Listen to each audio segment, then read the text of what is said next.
Bismillahirrahmanirrahim. Bismillah, alhamdulillah.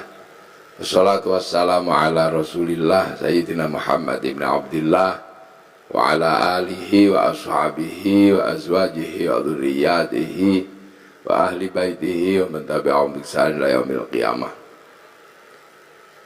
Bapak Dirut, Pak Doso, berarti anak ke-10. Doso itu sedoso. Itu biasa di Jogja anak ke-10 dikasih nama Doso. Anak ke-10, Doso Agung, berarti 10 keluarga besar bersaudara. Bapak Komisaris Utama, Bapak Heri Bowo, dan seluruh jajaran komisaris dan direksi, karyawan, pelindo, hadirin al-hadirat yang berbahagia. Ini alhamdulillah tadi disampaikan oleh Pak Heri Bowo, Pak Komut, Pak Halal Bihalal ini adalah prestasi orang Nusantara membuat Islam jadi indah. Jadi Islam itu jadi indah karena kepinterannya orang Indonesia.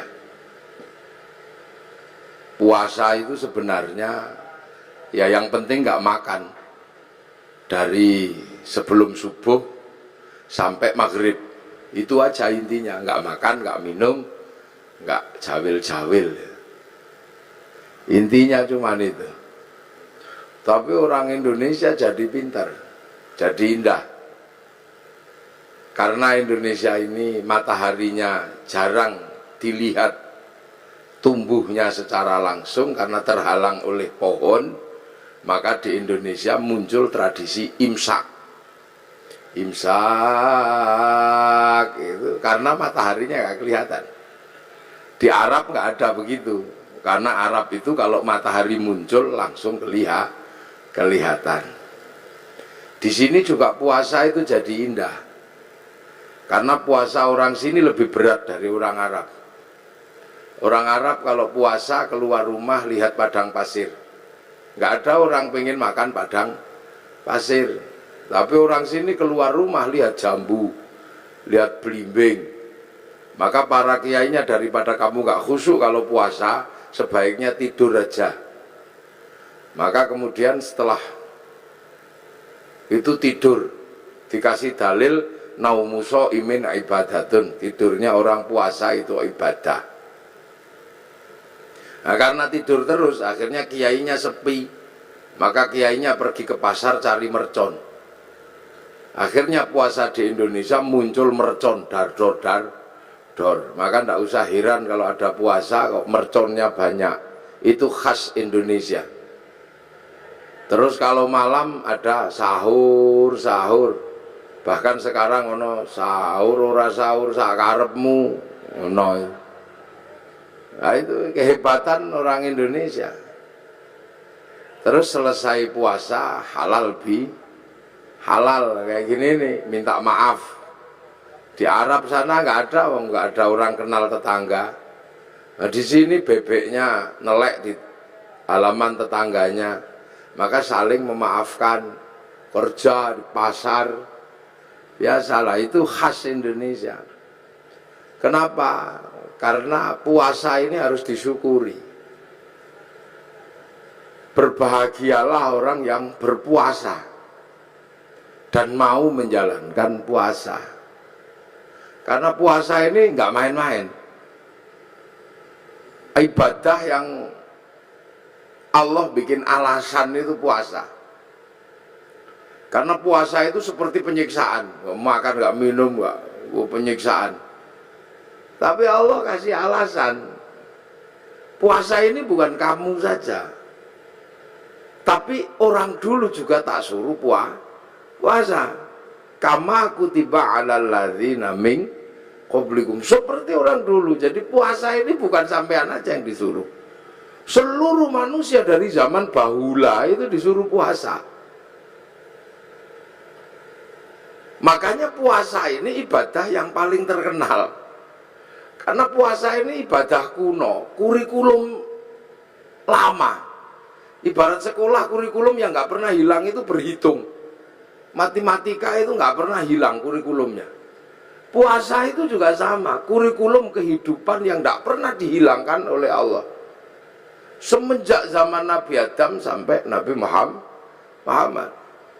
Nabi Adam itu puasa juga. Sehari di bulan tanggal 13, 14, 15 rembulan itu puasa. Terus 27, 28, 29 akhir bulan namanya puasa Ayyamusud. Kalau hari terang puasa Ayyamul Bid. Nabi Idris juga puasa, dikenal dengan puasa tanpa nyawa, bila roh. Makanan tidak ada nyawanya, tanpa ikan, nasi mutih nih cara orang sekarang. Nabi Dawud juga puasa, sehari iya, sehari enggak. Nabi Musa sebelum naik Gunung Tursina puasa. Nabi Ibrahim puasa. Nabi Isa diajari puasa. Nabi Muhammad juga masih diajari puasa. Dan Nabi Muhammad dikatakan oleh Allah, kama kutiba alal ladzina min qablikum. Seperti orang dulu. Makanya puasa ini dikenal semua manusia. Bahkan semua agama kenal puasa. Itu uniknya puasa. Dulu ada agama kuno, sekarang punah agama itu. Namanya agama Zoroaster. Nabinya Zarathustra. Ajarannya nihilisme. Kalau orang Jawa bilangnya suwung. Itu Tuhannya dua. Tuhan terang namanya Ahriman, Tuhan gelap namanya Ahura Mazda. Nah, dua Tuhan ini suka kelahi. Usil. Tuhan terang penguasa matahari, Tuhan gelap penguasa rembulan. Kalau dua Tuhan ini kelahi, Tuhan terang kok kalah gerhana matahari. Orang Zoroaster puasa 3 bulan. Kalau Tuhan gelap kalah gerhana matahari, puasa 40 harian gitu. Puasa. Ini orang Zoroaster. Cuman agama Zoroaster itu punah. Berganti menyembah api. Yang akhirnya di dalam Al-Quran dikenal dengan Majus atau Majusi. Cuman agama Majusi ini punah juga. Karena raja terakhir Majusi namanya Rustum, yang ada di Persia sana, masuk Islam. Raja Rustum ini anaknya dinikahkan dengan anak Sayyidina Ali bin Abi Thalib. Namanya Sayyidina Husain. Lahir Sayyid Ali Zainal Abidin. Nah, karena masuk Islam, kemudian orang Majusi tidak lagi menyembah api. Cuman orang Majusi kalau menyembah api, apinya ditaruh di bangunan tinggi, panjang, itu namanya Manaro. Sehingga kemudian setelah nyembah Allah, apinya dibuang, Manaronya ditaruh di depan masjid. Akhirnya masjid orang-orang ex-Majusi punya Manaro.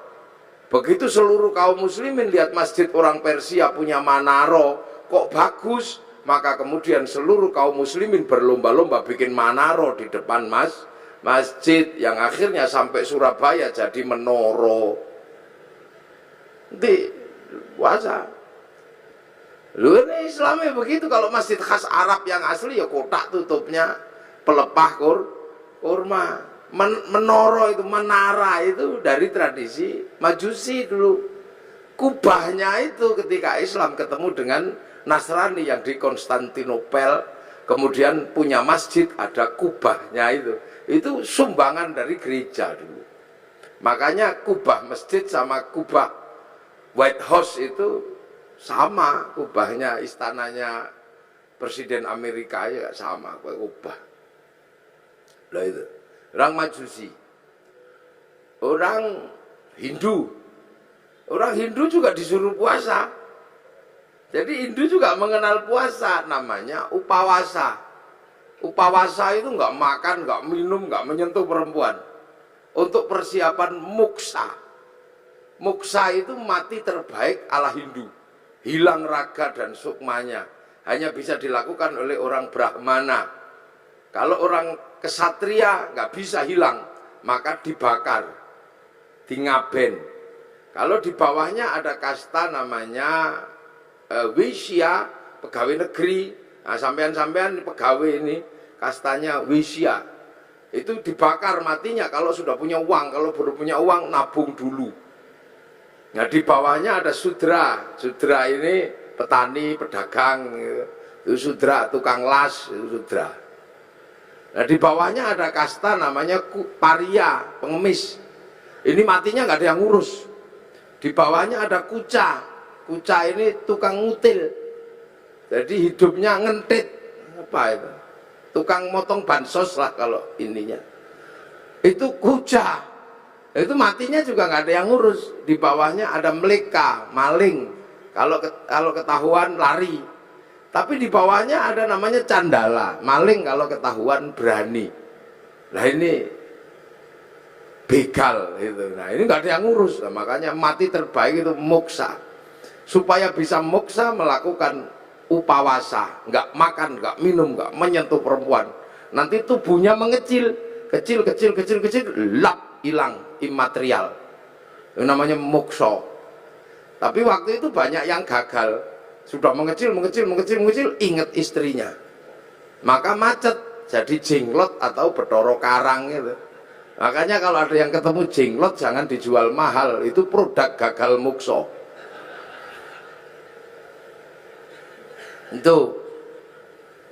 Itu asalnya begitu. Makanya dulu terus orang-orang di sini mengambil ajaran yang lebih mudah, bukan menahan hawa nafsu tapi ngumbar hawa nafsu. Namanya ajaran Bhairawa Tantra.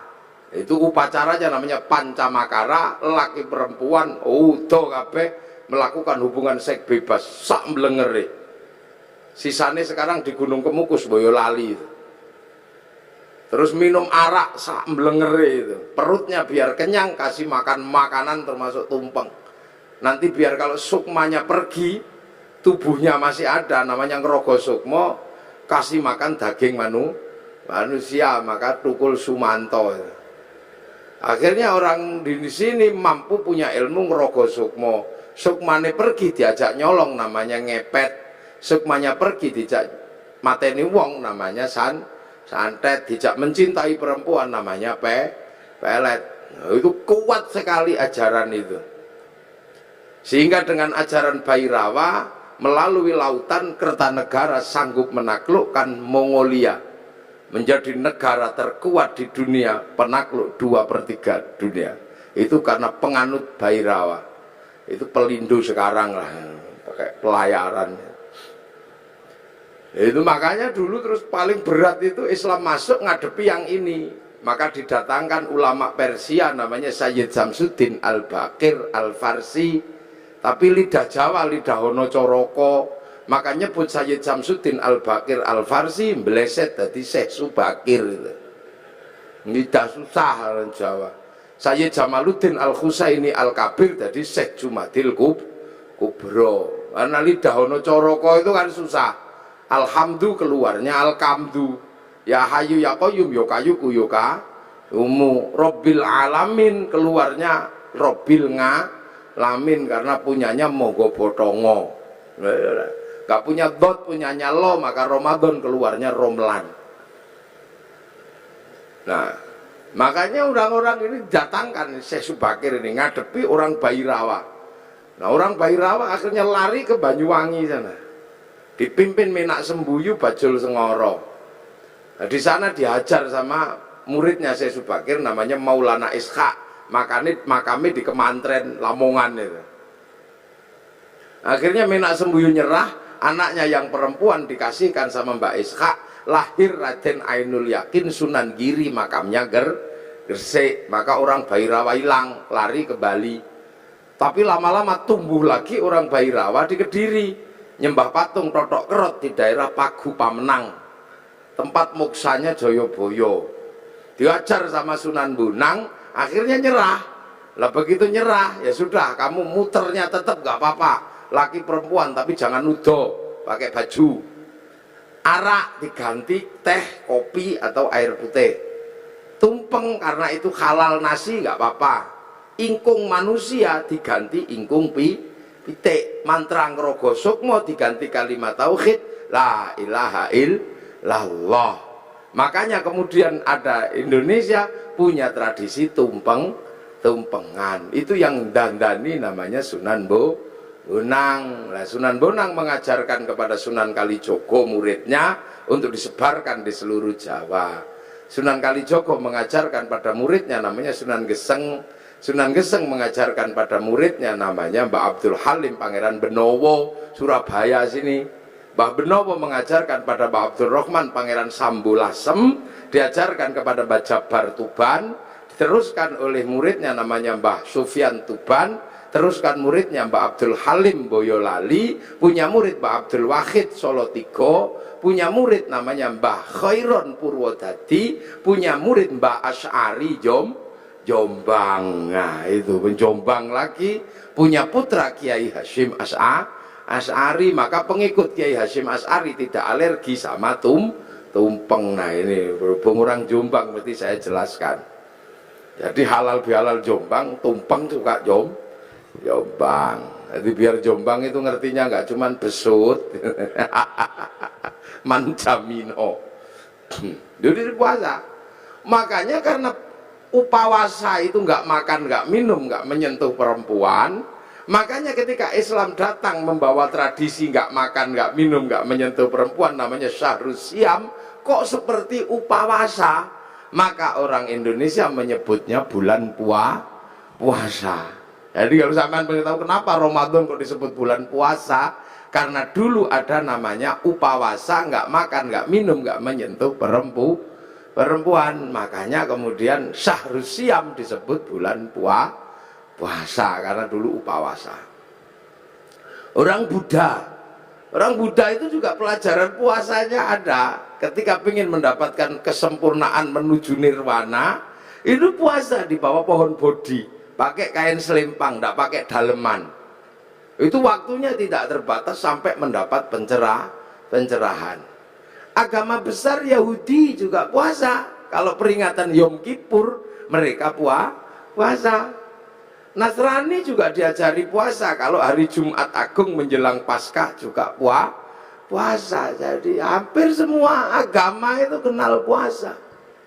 Karena apa? Ini syariat kuno. Makanya tidak usah heran kalau ada puasa. Apalagi orang Jawa. Orang Indonesia ini hobi kalau yang namanya puasa. Makanya variasi puasa terbanyak itu di sini. Ada puasa makan pupus daun namanya ngidang. Ada puasa mangan polo pendem yang di bawah tanah namanya ngerowot. Ada puasa tidak kena matahari namanya pati geni. Ada puasa gandul diwit namanya ngalong. Ada puasa diem macam bisu. Ada puasa ngeluyur aja namanya ngedan. Ada variasi puasa itu macam-macam, itu di sini. Dan bagi orang Nusantara dan orang dunia, puasa ini menempati sejarah tersendiri. Hampir seluruh cerita besar itu bermula dari puasa. Rasulullah mendapatkan wahyu setelah puasa, naik turun gunung di Gua Hira, hampir dilakukan selama 15 tahun. Syekh Abdul Qadir Al-Jilani mendapatkan ma'rifatullah itu setelah puasa 25 tahun di padang pasir, dibimbing Syekh Mubarak Al-Majzumi, jadi Sultanul Aulia. Di Jawa Sunan Kalijaga rojone berandal, bisa jadi wali karena puasa 3 tahun. Sunan Geseng itu tadinya cuma tukang ngambil kelapa itu, tapi kuat puasa 3 tahun, baca Ya Hayyu Ya Qayyum, itu bisa lari di atas air dan bisa meneruskan perjuangan Sunan Kalijaga. Padahal dia keliru, yokayuku yokayumu. Nggak, Saridin disuruh puasa sama Sunan Kudus. Kalau kamu mau jadi penerusku yang hebat, puasa 3 tahun di atas pohon kelapa, baca Allahu Akbar, dilakukan 3 tahun, jadi pengganti para wali, namanya Syekh Jangkung. Akhirnya Saridin, wong Pati pasti kenal itu. Dan itu pun keliru, mestinya Allahu Akbar, keliru, lowo bubar. Jadi sejarah besarnya Wasa, jangan sembrono. Ki Gede Pemanahan penjenengan cerita sama Sunan Kalijogo. Jeng Sunan, saya pengen juga jadi raja. Ki Penjawi dapat pati. Kang Mas Pak Raden Fata pun itu Demak. Kabeh pun itu. Niku Haryo Penangsang angsal Pajang. Kang Mas Joko Tingkir dapat Joko Tingkir dapat Pajang, Haryo Penangsang dapat Jipang. Saya dapat daerah mana? Ki Gede Pemanahan. Matur Sunan Kalijogo, ya ndak ada, semuanya sudah habis yang baik-baik, tinggal 5 tempat, itu pun tempat setan. Tempat setan pertama ada di ujung timur, namanya Alas Purwo. Tempat setan kedua ada namanya Alas Roban. Tempat setan ketiga ada namanya Alas Larangan Cirebon. Tempat setan keempat ada namanya Alas Ketonggo Ngawi. Lah tempat setan yang kelima namanya Alas Mentau lereng Merapi. Makanya kamu milih yang mana? Milih Mentau aja.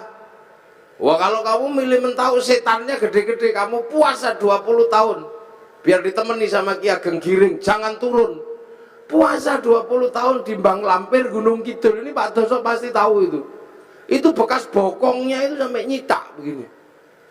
Akhirnya apa? Mampu betul buka Alas Mentau, ditemani Ki Gede, apa Ki Gede pun temani Ki Ageng Giring. Bupa Alas Mentau punya anak namanya Danang Sutawijoyo, mampu menjadi raja. Bupa Alas bikin negara namanya Mataram, yang akhirnya dipecah Belanda jadi 2, Jogja sama Solo. Yang akhirnya dipecah lagi Hamengkubuanan, Pakualaman, Mangkunegaran, Kasunanan. Puasa itu. Ki Ageng Pengging pengen punya anak jadi raja, suruh puasa sama Sunan Kalijaga 7 tahun. Akhirnya punya anak namanya Joko Tingkir jadi Rojo Pajang. Puasa. Calon Raja Mataram itu ada yang nggak mau jadi raja karena takut kalau jadi raja tidak alim. Maka dia keluar dari kerajaan, namanya Raden Bagus Harun, menempuh perjalanan spiritual, puasa 7 tahun di daerah Ponorogo, Kampung Pagotan, di samping sumur. Yang sumurnya itu akhirnya ditirakati selama 7 tahun. Tahun ke-7 sumurnya itu naik airnya 7 meter. Tanggal 27 Ramadan, aku dapat Lailatul Qadar. Maka sumurnya dikatakan dengan nama sumur Sewu Wulan. Karena sumur Sewu Wulan, maka kampungnya sekarang disebut Kampung Sewulan, di belakang pabrik gula Pagotan itu. Raden Bagus Harun akhirnya punya anak perempuan galaknya luar biasa, dikenal dengan nama Nyi Ageng Alap-alap. Kalau ngamuk naik di atas pohon. Dinikah Raden Santri, punya anak namanya Mbah Makhdum. Nikah punya anak Mbah Maklum, nikah punya anak Mbah Tafsirano, nikah punya anak Mbah Kolibi, nikah punya anak Mbah Ilyas. Mbah Ilyas menjadi kandepak pertama di Surabaya. Punya anak perempuan galak namanya Nafikoh. Dinikah sama Kiai Hasyim Asy'ari, punya anak Kiai Wahid Hasyim, nikah sama Nyai Solikah binti Bisri Sansuri Jombang, punya anak Abdurrahman Wahid. Bener-bener terjadi seorang ulama jadi presiden walaupun 2 tahun luwung. Cara apa? Lu makanya kayak Lirboyo itu, pondok besar Lirboyo itu, ketika Kiai Mbah Manap mau mendirikan Lirboyo, wong itu pusatnya berandal, suruh puasa, ngerowot, jangan makan yang di atas tanah, makan umbi-umbian. Dijalankan selama 56 tahun. Makan uwi, tahu uwi? Ngerti gak uwi? Uwi umbi-umbian gede itu. 56 tahun makan uwi, sampai akhirnya uwinya hilang, dicuri gendruwo. Nah, akhirnya diganti gadung sama Mbah Manap, akhirnya gadungnya dicuri gendruwo. Akhirnya karena makan gendruwo, gendruwonya makan gadung, akhirnya jam 12 malam gendruwonya mendem. Wangin ribut terjadi di Lirboyo, pondoknya ambruk karena ada gendruwo makan gadung. Akhirnya sama Mbah Manap dikasih minum minyak jarak, terus sembuh. Kasih tugas nimba untuk air mandinya santri, pakai singgot pring panjang, itu nyinggot namanya. Nah, maka di Lirboyo dulu zaman mondok, sampean kalau tahu itu ada kriat kriut itu gendruwo nimbo. Nah, tapi sekarang genderuwonya pensiun karena Lirboyo sudah punya Sanyo. Udah pensiun. Dua besar. Yo. Makanya di Jogja ada orang menempuh jalan puasa. Namanya Sukira, ini Pak Doso ya. Sukira ini perempuan biasa, tapi punya cita-cita pengen punya anak jadi raja. Padahal bukan tetangganya raja, istri raja juga bukan, maka tetangganya olok-olok paling anakmu nanti jadi presiden, apa jadi raja deh ketoprak. Tapi Bu Sukira nekat puasa 9 bulan sambil ya Allah, pengen punya jadi raja ya Allah. Itu 9 bulan anaknya lahir, laki-laki keriting jemblok itu dikasih nama Soeharto. Itu jadi presiden 32 tahun. Nah, itu makanya dulu jalan puasa ini banyak ditempuh oleh nenek moyang kita. Pengen istri cantik kok ditolak. Orang dulu puasa. Masuk masjid kalau santri baca ya Rahmanu ya Rahim. 7 hari 7 malam I love you. Nah ya, kalau nggak mau ya Rahmanu ya Rahim ya cari pohon besar, bawa beringin di kantor Pelindo itu, baca sunah mata kaji ajiku jaran goyang ya I love you sama saja, yang penting puasa. Lu puasa ini menghasilkan energi yang luar biasa. Ini yang kadang manusia akhir nggak ngerti. Makanya ayam aja ngerti kalau pengen neteskan telur puasa 21 hari. Nanti ayam netes. Ulet itu kalau pengen terbang dia puasa jadi kepompong. Ngepompong dulu baru terbang jadi kupu. Ular itu kalau mau melungsungi ya puasa. Nanti kulitnya ganti lebih mudah lah lagi. Makanya kita berdoa semoga puasa kita seperti puasa kupu-kupu. Puasanya ulet habis jadi kepompong terbang jadi kupu. Jangan kayak puasanya ular. Setelah puasa tetap aja keluar ular. Sekali ulo tetap ulo. Itu jangan. Puasa. Dukun-dukun bayi dulu itu bodoh-bodoh, nggak pinter, cuman yok apa lo kuato. Tapi puasanya kuat ya brul gitu ya keluar. Dan puasa ini nggak pandang bulu. Dibikin baik ya mandi, dibikin jelek ya mandi. Makanya dukun-dukun santet itu kalau puasanya kuat, santetnya ya tekset. Bahkan orang cari nomor juga puasa. Loh, ini puasa ini menempati ranking tersendiri. Makanya orang-orang tua dulu hobi yang namanya puasa itu. Kalau punya hajat atau besar, puasa deh, puasa. Hasil, saya pernah punya pengalaman orang naik daftar tentara nggak keterima. Oh, ini angkatan laut, daftar angkatan laut itu nggak keterima karena tingginya kurang 5 cm. Udah daftar kemana-mana nggak keterima. Akhirnya saya suruh puasa 3 hari. Hari pertama 3 teguk, 3 kepal, buka sahurnya. Bacaan apa Gus? Moconen wodowo. Dibaca selama 3 hari wodowo. Begitu waktunya daftar diukur lebih 5 cm. Untung ora iku nih sing dawa kan. Kudune kan dhuwur tapi keliru saya perintahnya. Tapi kan yakin. Begitu diukur naik 5 cm. Tasyakuran motong sapi. Begitu motong sapi saking senengnya saya ukur, ternyata kurang 5 cm. Lah waktu itu meterannya yang mengkeret atau yang baca yang bingung. Nah sekarang ada di Angkatan Laut Surabaya, maka cari aja kalau ada tentara yang kurang 5 cm ya dia itu.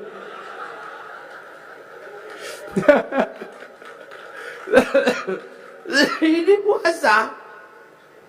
Makanya nenek-nenek moyang kita kuat. Nah sekarang begitu puasa itu menakutkan, maka orang ini jadi lemah. Jadi lemah. Dulu orang Jawa, orang Indonesia ketemu singo gitu, kita ikut semilan, singone lari. Orang sekarang begitu takut puasa, jangankan sama singa, sama melinjo takut. Ya monggo Pak melinjo ora samura tau. Santen itu enggak kenapa? Kolesterol. Penyakitnya banyak karena nggak ada orang mau puasa. Akhirnya begitu remuk masuk rumah sakit. Dokter harus menangani orang sakit, tapi ketika orang sakit mau ditangani, dokter mengatakan puasa. Ya, puasa dulu. Kalau nggak puasa saya nggak mau ngoperasi. Makanya pasien yang mau dioperasi pun harus puasa. Lu dokter aja ngerti, nah sampean kadang nggak ngerti. Mumpung masih sehat, poso. Jangan kok tiap bulan puasa datang poso maneh.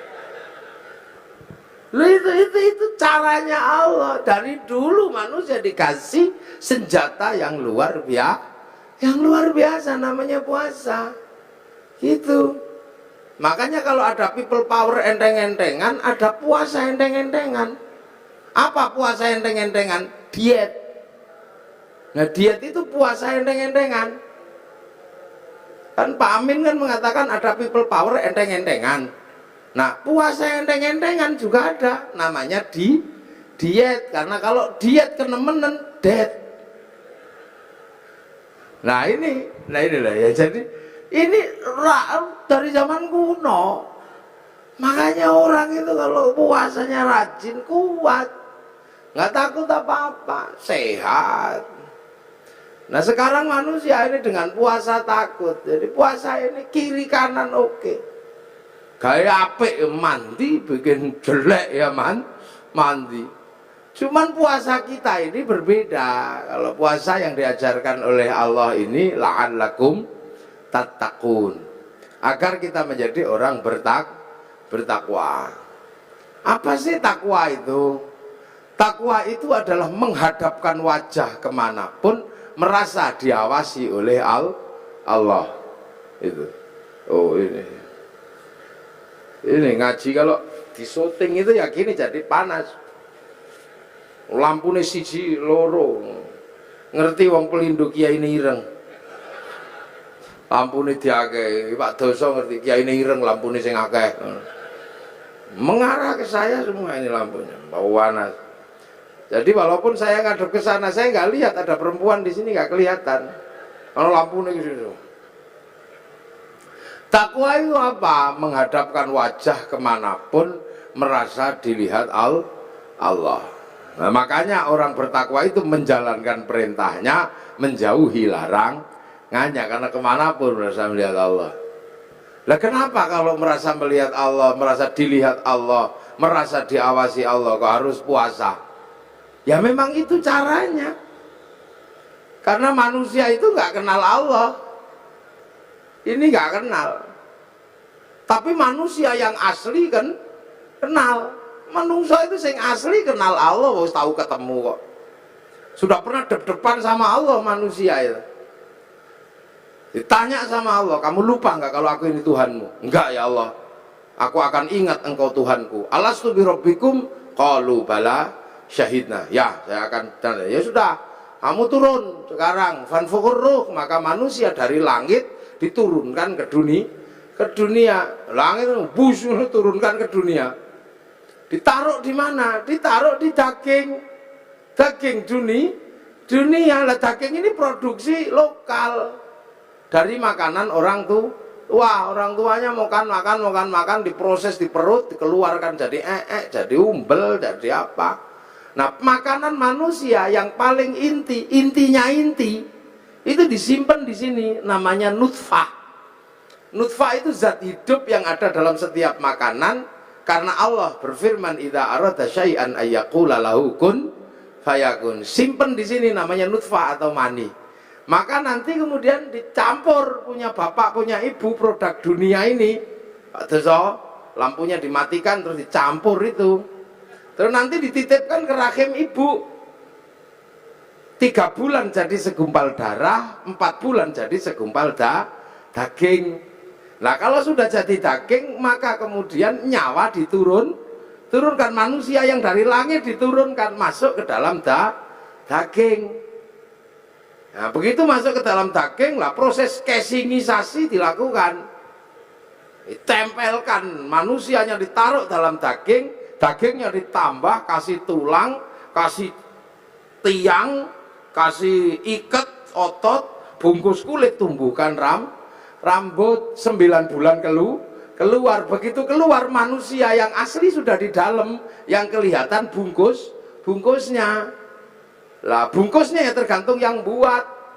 Karena yang buat itu pesek ya keluarnya pesek. Kalau yang bungkusnya kok mancung ya keluarnya mancung.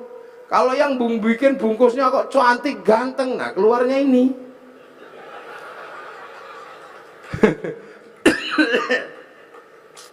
Lah ini maka perempuan itu tempat menanam untuk menumbuhkan. Makanya Islam mengajarkan nisa'ukum harsul lakum, perempuanmu untuk menanam. Proses casingisasi di perempuan. Makanya perempuan itu seperti sawah. Ini sawahnya laki-laki ini yang punya sawah. Nah sawah itu untuk nanam. Makanya kalau pengen tanamannya bagus, sawahnya harus bersih. Jangan kok penuh sampah, jangan penuh kotoran, jangan terlalu banyak rumput liar. Makanya biar sawahnya bersih, laki-laki punya tugas membersihkan sawah, belikan lipstik, belikan gelang, masukin salon. Itu loh bener itu, sampean yang punya sawah ini harus bersih, harus tampil cantik. Biar tumbuhannya bagus. Sawah nggak boleh kering, sawah harus selalu basah dan selalu dipupuk. Nah perempuan juga harus selalu senang hatinya. Makanya agar perempuan senang hatinya, dia harus selalu dikasih uang. Loh yang laki-laki dengerin, jangan kau terpura-pura nggak denger. Iya ini yang perempuan ini, karena sawah harus selalu basah dan senang. Sawah itu kalau dikasih tanaman nggak boleh dibakar. Maka begitu juga perempuan kalau ditanami nggak boleh marahi. Maka perempuan itu nggak elok kalau dimarahi. Iya, perempuan kalau marah-marah boleh, karena perempuan itu kalau marah-marah sebenarnya lagi buang sampah. Lebih bener perempuan itu buang sampah, karena kehidupan perempuan itu lebih susah dari laki. Perempuan itu pusing. Makanya perempuan itu stres. Saya pernah jadi perempuan sehari aja nggak kuat. Loh iya, saya pernah jadi perempuan sehari nggak kuat. Gara-gara saya ribut sama istri saya. Ribut itu perkaranya apa? Perkaranya anak. Saya pulang ke rumah itu beruantakan. Saya ngomel sama istri saya, ya dede, sing rewang sakmene akeh, sudah banyak yang rewang, santri sakmene, kok yo masih rusuh kayak gini. Mungkin lagi head kayaknya istri saya. Langsung nyelantap itu, Mas, jangan gitu. Sampai nggak pernah merasakan jadi perempuan. Anakmu ini ayo gitu. Sampai mau kalau jadi perempuan, ya tidak mau, saya coba sehari saja nggak apa-apa. Akhirnya teken kontrak saya menjadi perempuan sehari. Begitu jadi perempuan sehari, jam 2 malam istri saya tak suruh pergi. Pergi kamu, sana yang jauh, jangan kelihatan kalau anak bangun. Ini ada uang 10 juta, ajak temanmu sana. Loh iya, uang saya mau jadi perempuan. Dia tak kasih uang 10 juta, suruh pergi sama teman-temannya. Kamu makan harus habis itu. Ajak habisin makan. Tapi nanti kalau saya telepon karena nyerah, kamu harus cepat pulang. Hitam di atas putih ini saya terjadi. Namanya juga saya juga emosi. Akhirnya pergilah dia. Subuh, bangunkan anak, saya contoh istri saya. Saya pidatoni anak saya, enggak bangun. Melungker gini. Biasanya istri saya kalau anak enggak bangun dicubit, ikutlah saya nyubit. Kalau dicubit sama ibunya dia bangun, tak cubit ditendang saya. Mulai pusing, nggak mau bangun. Wah, akhirnya saking judeknya anak turun dari ranjang ono sing nggawa pempes, pusing. Wis setengah stres saya udah jam segitu.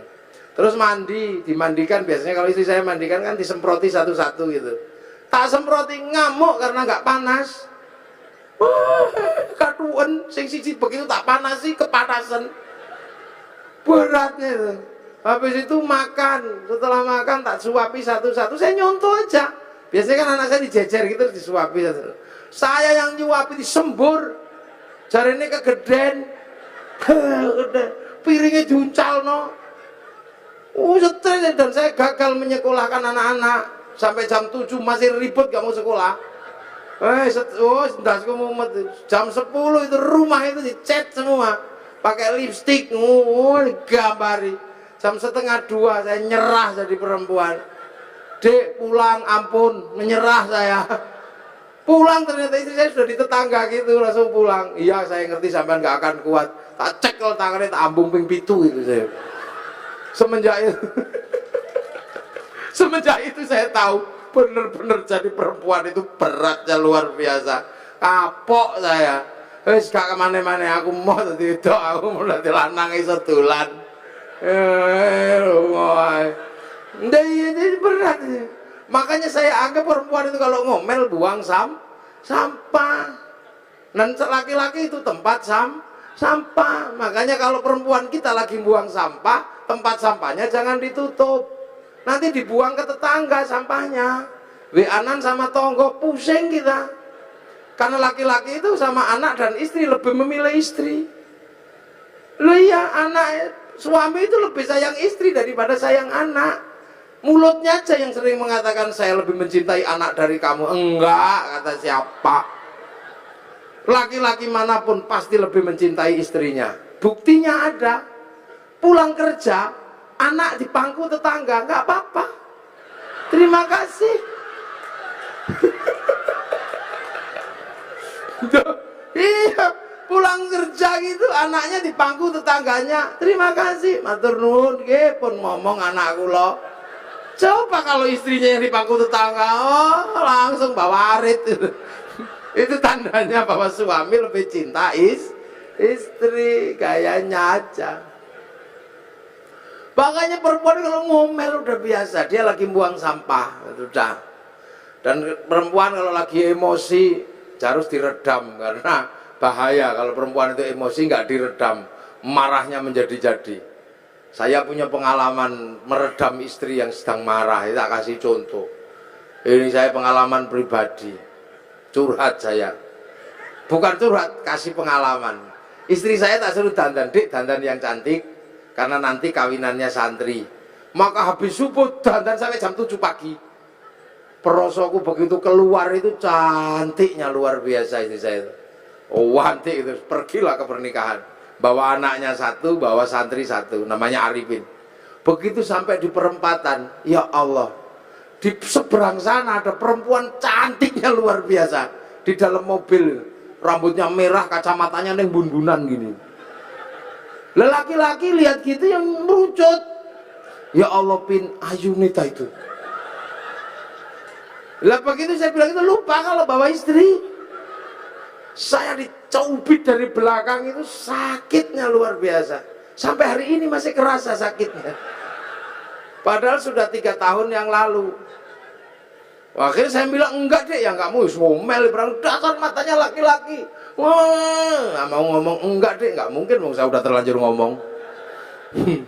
Wah itu alisnya itu udah letrek semua itu sini-sini ada. Wong nangis, saya menyesal tapi apa guna, udah terlambat. Sebenarnya saya menyesal juga tapi wis kadung cawit sakit, cakar kelambi belakang saya suwek emang. Diodol, emosi perempuan kok singo kalau udah emosi. Nggak peduli itu. Perempuan itu kalau udah emosi nggak peduli mau dimanapun lagi. Cakar-cakar. Akhirnya saya redam, Dek. Memang aku tadi lihat perempuan cantik. Iya, tapi dasar matanya laki-laki. Udah tersembunyi masih bisa dilihat. Iya karena aku laki-laki, Dek. Laki-laki itu melihat perempuan cantik tersembunyi apapun pasti tahu. Karena aku laki-laki. Kalau aku nggak mampu melihat perempuan yang cantik dan tersembunyi, mana mungkin aku dulu menemukanmu. Itu langsung kendor cubitannya itu. Coba kalau istri saya tak bawa, saya kan bisa nanya langsung itu. Masya Allah, boleh emosi. Itu perempuan itu untuk nanam lah, makanya ini sampean-sampean ini jangan lupa ini sawah, perbaiki sawahnya, kasih lipstik, jangan banyak sampah. Mosok perempuan dasteri modal ngono aja. Kasih uang biar senang perempuan itu, kalau senang hidupnya tentram, anaknya juga ikut senang. Jangan suka dimarahi, kalau dimarahi emosi perempuan, kalau dimarahi panas hatinya. Di bawah hati atau di atas hati ada payudara, karena jantung itu di bawah payudara, dan ini jantungnya panas, payudaranya ikut panas, air susu ini panas, baterai santan ini belundu, diminum bayi ya bengek. Makanya kalau teteknya nggak sehat bayinya bengek, maka ada istilah tetek bengek.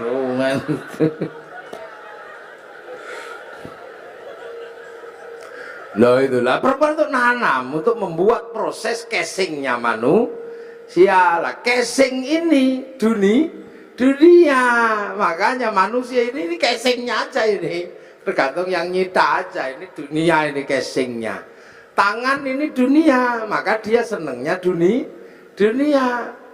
Mata ini dunia, wong dari produk dunia kok. Makanya tangan laki-laki dimanapun kalau lihat bokong pasti pengen demek. Ini dunia, ndak usah tangan Pak Direktur, tangan Pak Komisaris, sama aja, wong tangan saya juga sama. Ini dunia, ndak usah heran. Tangan ibu-ibu dunia, maka pengen dikasih gelang. Sama aja, yang bedakan remnya tok. Insya Allah kayak kiai ini remnya cakram. Jadi pas direm set itu depan belakang berhenti. Nah rem pelindo ini kan nggak cakram, antromol tadi aduh gitu.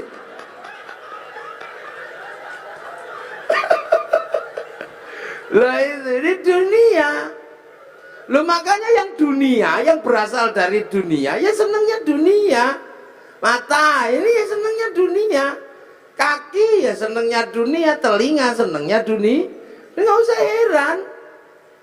Makanya kalau kita dengar adzan Allahu Akbar, Allahu Akbar, yang nyawanya, yang manusia, yang asli, yang dari langit, yang kenal Allah, pengen sholat. Tapi bokong ini kan dunia. Makanya ya duduk aja. Sampai kiainya Rabbana ya Rabbana, karena nunggu bokongnya belum berangkat. Robbana ya Robbana udah kelamaan nggak datang ya tombo ati pegel nambah niatine dewe. Kalau udah capek nggak datang baru kiainya ngamuk, diuruki anjang baru jeruan dal teko itu. Itu dunia ya begitu. Ada orang minta gitu, paring den, pingin ngasih yang nyawa ini, yang akhirat. Tapi tangan ini kan dunia, begitu masuk saku, oh kasap 1.000, minggir 50, cari yang 2.000, lemas itu ya biasa. Yang donya. Makanya jangan heran kalau sholat Allahu Akbar. Ini kan pengen ngadep Allah, ini wajah tuh wajah. Iya, tapi mata ini dunia, ya nggak bisa. Begitu melek ini ya. Oh, sarungnya bolong, ngerah, nggak bisa. Allahu Akbar. Kuping ini dunia, begitu toh, bel kantor masuk. Kalau ada bakso, ting, bakso. Hujan geratak, ya Allah sepatuku kutanan. Nggak bisa yang dunia, wong ini memang dunia. Allahu Akbar. Bismillahirrahmanirrahim. Sabbihisma rabbikal a'la alladzi khalaqa fasawwa walladzi qaddara fahada. Suwe. Lama ini yakin suwe.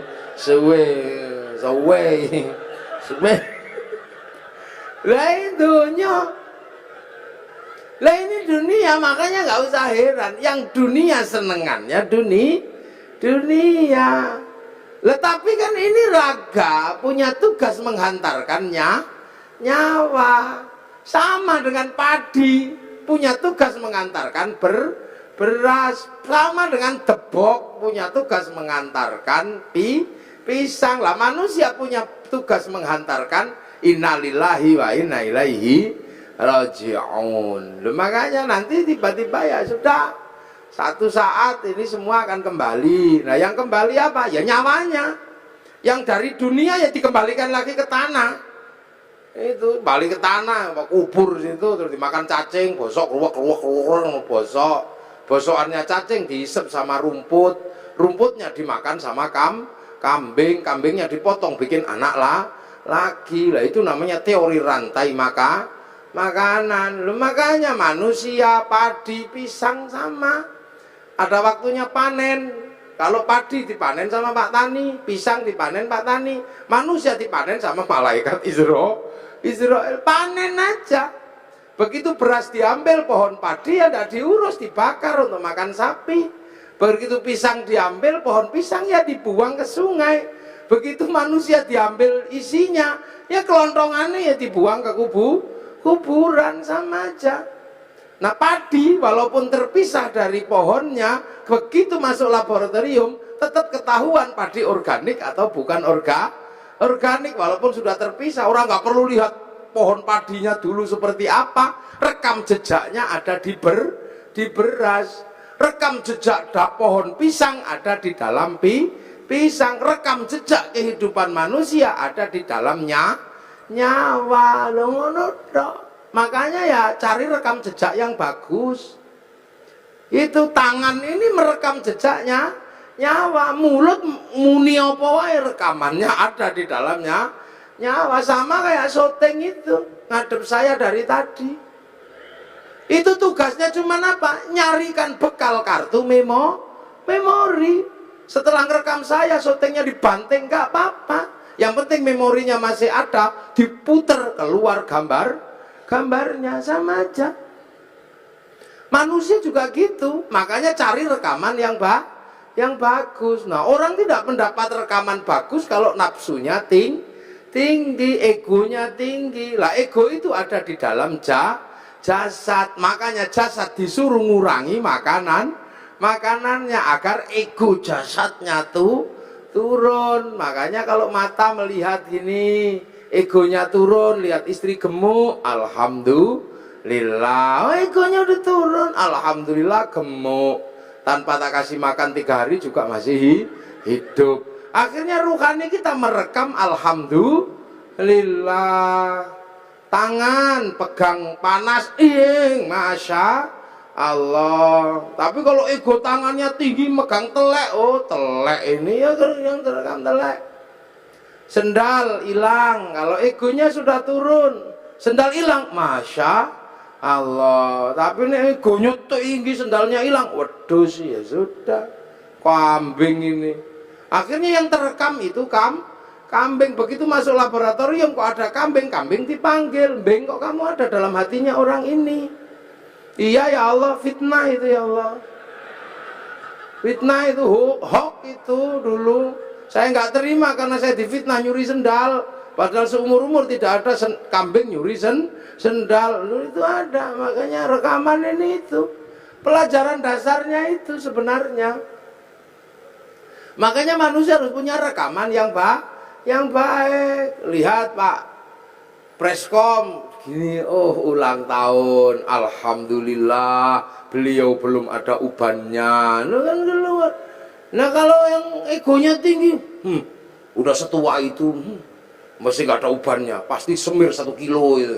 Akhirnya rekaman disinya semir 1 kilo. Tapi kalau egonya turun, alhamdulillah. Kita ini punya chip namanya nyowo. Sampai jangan lupa, lihat apapun direkam oleh nyowo. Seperti kamera itu, lihat saya gitu, nanti rekamannya ada itu setting. Kalau musim kampanye, ada, ada.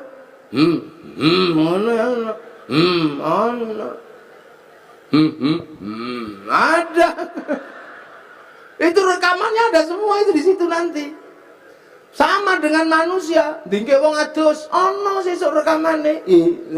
Begitu diputer metu meneh rekamane sampean saumur urip ada.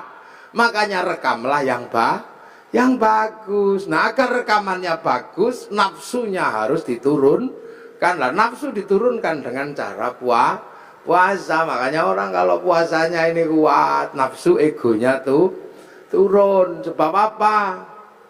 Orang kalau sudah egonya turun, apa-apa bisa melihat Allah. Ayam naik masjid, itu orang kalau egonya turun, ayam naik masjid, alhamdulillah, masya Allah, ada ayam naik masjid, syukur ya Allah terima kasih. Kenapa? Karena kiai akhirnya bisa mempraktekkan bagaimana membersihkan tele ayam dari atas masjid. Ilmu yang demikian sulit membersihkan tele ayam dari atas masjid bisa dipraktekkan karena ada ayam naik masjid. Nah, kalau nggak ada ayam naik masjid nggak bisa dipraktekkan karena kiai tidak boleh bawa tele ke atas masjid.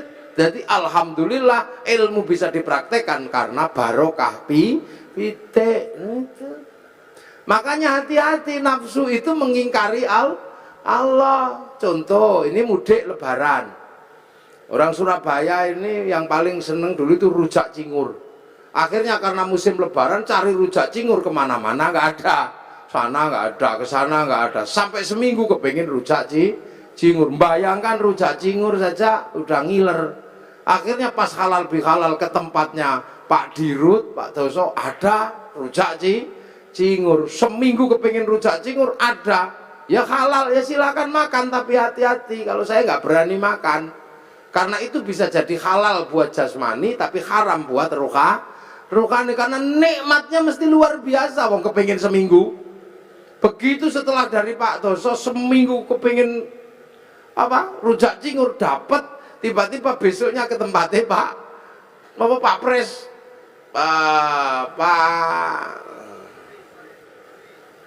komut. Nah, istilah yang susah buat kiai itu, komut itu komisaris utama.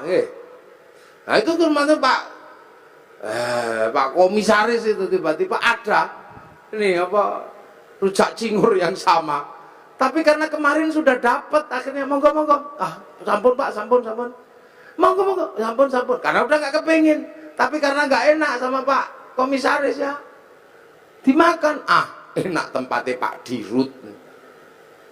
Padahal begitu zaman muni enak tempatnya Pak Dirut, zaman ribut sama Allah. Wong hari ini dibagi yang ini kok masih nggak terima, membayangkan yang kemarin. La in syakartum la azidannakum wa la in kafartum inna adzabi lasyadid. Nah inilah.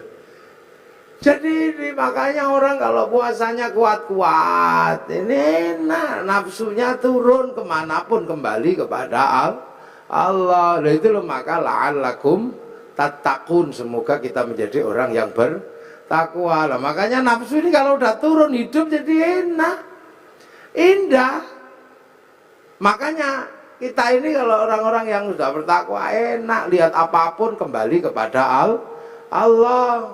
Ini di belakang ada tema keragaman, ya keberagaman apapun juga dari Allah. Makanya orang nafsunya turun ya nggak ribet. Lihat orang Jepang nggak perlu emosi, lihat orang Cina nggak perlu emosi, lihat orang Yahudi nggak perlu emosi. Toh kita hidup bersama-sama. Sekarang orang Jepang nggak datang, tapi mic-nya datang. Ini kan bikinan Jepang. Ya, jadi kita ngaji ini pun melibatkan orang Jepang. Kita ngaji melibatkan kipas angin mereknya Maspion, Cino sih gawe. Kalau kita malam longok-longok pengen ngerokok, gudang garam Cino. Pergi haji kita nggak bisa jalan kalau nggak ada pesawatnya orang Yahudi. Wong Pak Habibie disuruh bikin pesawat nggak jadi, wong namanya tetuko. Sing teko ra tuku, sing tuku ra teko. Makanya kiai-kiai nggak ada yang ribet. Istri kita cantik-cantik karena parfum dan bedaknya orang Prancis. Nasrani karena bedak Surabaya nggak mau make, wong beras ditumbuk ya blonteng kah. Biasa aja hidup itu begitu. Iya, kita ngaji gini misalnya, ya ngaji ini baik, wong pengajian. Ya makanya kalau saya mengatakan saya lah orang terbaik hari ini, ya bisa saja, wong saya sendirian ngomong di depan minumannya banyak. Tapi saya juga nggak bisa terbaik di sini karena baiknya saya ada panitia yang bikin pengajian. Kalau nggak ada panitianya ya saya nggak ada di sini. Lah terus siapa yang terbaik? Ya panitia pasti mengatakan saya yang terbaik. Saya mengatakan kalau saya nggak datang pengajianmu jelek. Lah itu baru dua udah ributnya luar biasa. Belum lagi kalau sampean ikut-ikutan. Ya ini menjadi baik karena saya mau hadir. Coba kalau saya nggak ada yang datang, itu bukan pengajian namanya. Lah apa? Cek sound. Kayak gini. Lah orang-orang yang sudah mengembalikan semua kepada Allah, enak, nggak ribet, biasa aja orang. Terus tak kita misalnya, ini pengajian jadi indah karena ada yang nata kursi. Apa yang nata kursi itu sholat subuh? Ya belum tentu. Jangan-jangan yang nata kursi nggak sholat subuh, tahu. Sama kita makan jadi enak karena apa? Ada bumbu. Bumbu bisa enak karena diulek pakai cowek. Kita nggak pernah tahu waktu bikin cowek itu bikin cobek. Jangan-jangan pas airnya kurang dikencingi juga nggak tahu gitu. Hidup itu indah. Jadi orang itu kalau sudah mengembalikan semua kepada Allah, nyaman, udah gak ribet. Orang Surabaya ini nggak punya garam, yang punya garam orang Madura. Sampai nggak tahu waktu orang Madura bikin garam. Jangan-jangan kebelet pipis, kolamnya dipipisi. Ya nggak ngerti kita. Makanya jangan mudah berburuk sangka sama orang. Biasa aja hidup itu. Ini makanya akhir-akhir ini begitu orang takut puasa, ini orangnya ribut aja, dikasih apa ribut, dapat apa ribut. Itu biasa aja. Ini ngaji, ya ini ngaji. Ini minumnya kopi. Kopi ini kita nggak ngerti. Jangan-jangan yang metik kopi ini belum gajian. Ini kita nggak tahu. Jangan-jangan yang metik kopi malah mati digigit ular. Maka semua kembalikan aja deh kepada Allah. Nah ini syaratnya apa? Nafsunya turunkan. Minimal dengan mengurangi makan kita bisa berlatih untuk menghadirkan dalam setiap kehidupan merasa ada Allah. Sehingga apapun rekamannya bagus. Makanya kepala sering diajak ngerekam. Kalau dikir la ilallah. Biar kepalanya ini merekam Allah, tangannya pakai tasbih Allah, ya Allah, ini rekamannya Allah. Semua direkam. Makanya sampean jangan heran. Rekaman kita ini terhubung langsung dengan servernya Allah, namanya Lauhil Mahfud. Sama kayak sampean. Karena punya kartu handphonenya, bisa di GPS kemanapun. Sama dengan manusia, mau lari kemanapun di GPS sama Allah. Loh ya inilah, nah ini yang bisa kita ambil dari yang namanya puasa itu ini. Nah ini halal bihalal ini. Pak ini amma ba'du. Nah ini baru mukaddimah selesai. Lu saya belum mulai ngaji. Lah kan saya baru amma ba'du. Lu ngajinya kiai itu ada amma ba'du. Dari tadi sudah amma ba'du belum deh? Ya belum. Ini baru amma ba'du, jadi ini baru mukaddimah. Ini baru pembukaan. Lah inilah artinya ini, pokoknya tahun depan ini jangan kaget, puasa aja deh. Itu jadi jalani puasa dengan sukacita. Makan ya silahkan. Boleh kok puasa itu kalau nggak tahan makan. Boleh aja, tapi jangan masuk ke belakang kindil-kindil itu. Apa haus pengen es jeruk, apa pengen es kopior gitu, minum aja. Kamu boleh. Yang penting tidak masuk ke belakang kindil-kindil di leher ini loh. Batas mulut itu kan di kindil-kindilnya itu. Makanya sikatan boleh, nyicipi makanan boleh, tapi jangan masuk ke belakang kindil-kindil itu. Batas mulut itu bukan di sini, tapi di dalam ini loh. Yang ada kiwil-kiwilnya itu loh. Nah, kalau tidak masuk ke belakang itu, kemu boleh, sikatan boleh. Apalagi sikatan karena bukan makanan, jadi tidak ada orang niat makan odol, itu tidak ada. Tapi kalau es campur begitu masuk, ya haram, langsung batal. Enak kok puasa itu. Yang tidak boleh itu ngentut di air. Karena kalau ngentut di air, airnya langsung masuk celup ke dalam. Saya udah membuktikan berkali-kali kalau renang kentut, begitu yang keluar pertama air, cur gitu. Makanya sampean kalau enggak bisa paling gampang kentut di dalam air, nanti dia berfungsi seperti apa? Yang biasa dicelup itu apa? Dul kolak, sama kayak gitu. Nanti terus langsung mulek keluar. Nah itu tidak boleh, makanya puasa itu nggak boleh kentut di air karena airnya masuk, tapi kamu nggak apa-apa, ngemut permen lollipop buang nggak apa-apa. Yang penting tidak masuk ke belakang kintil-kintil itu, bang, itu batasnya di situ. Itu batas minimalis pokoknya. Di puasa itu kangen sama istri, wel tidak apa-apa, boleh. Yang penting jangan di situnya aja. Ini yang kadang orang tidak memahami, dipikir ngono ra oleh demok, boleh aja. Keuangan ya wal gludung. Yang penting jangan itunya aja. Kalau bisa, kalau enggak ya jangan. Lu apa sih itu? Sore-sore masak, ngicipi boleh, yang penting tidak ditelan sampai ke belakang. Kintil.